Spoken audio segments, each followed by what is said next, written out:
Hi,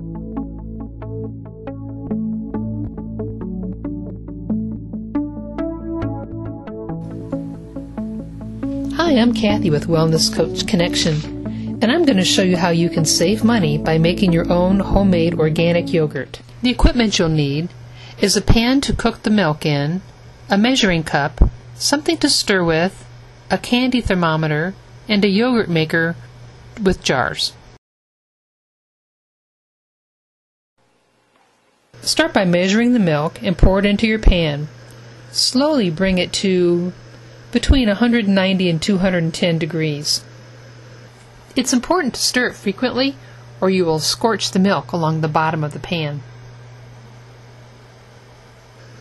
It's important to start with very clean utensils. I like to get everything fresh out of the dishwasher right before I make the yogurt.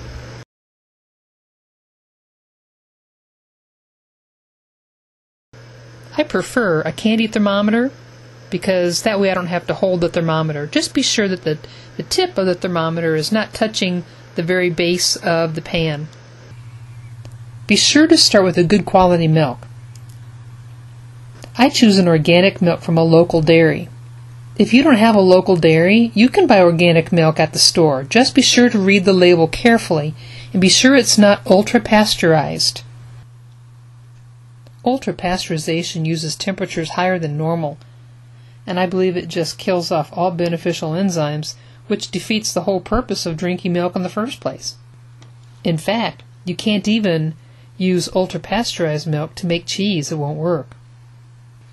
As you can see now, the temperature is getting close to that 200 degree mark. You can see the steam coming off. Now it's up to temperature, so remove it from the heat source and let it cool down to 110 degrees.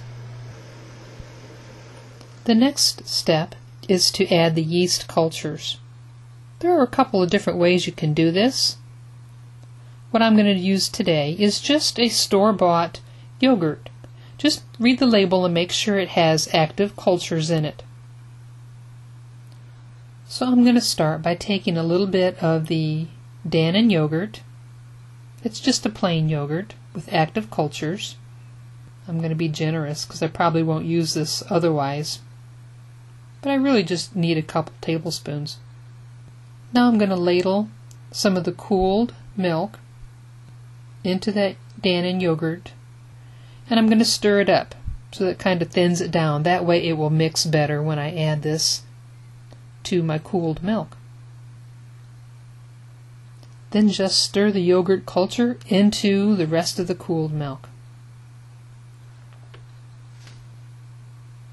Remember, this is cooled. This is cooled down to 110. If you put the cultures in, when the milk is still too warm, it will kill the cultures, and your yogurt won't turn out.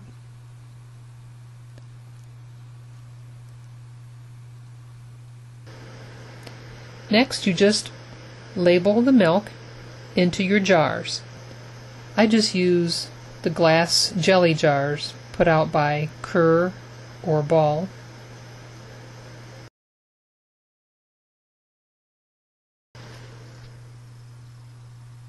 Next, just wipe off the jars of any milk that might have spilled. Set the jars in your yogurt maker. And that's it. Then just cover it up and plug it in. I like to do this before I go to bed at night. Then when I get up in the morning, I just take the yogurt and put it in the fridge. When you eat the yogurt, you'll find a little bit of liquid at the top that's called whey. You can either stir it into the yogurt and eat it, or just pour it off. Usually there's about a teaspoon per cup. For more ideas of how to improve your family's health by eating real food, visit the creator of the Eat Cheap and Healthy series at www.wellnesscoachconnection.com.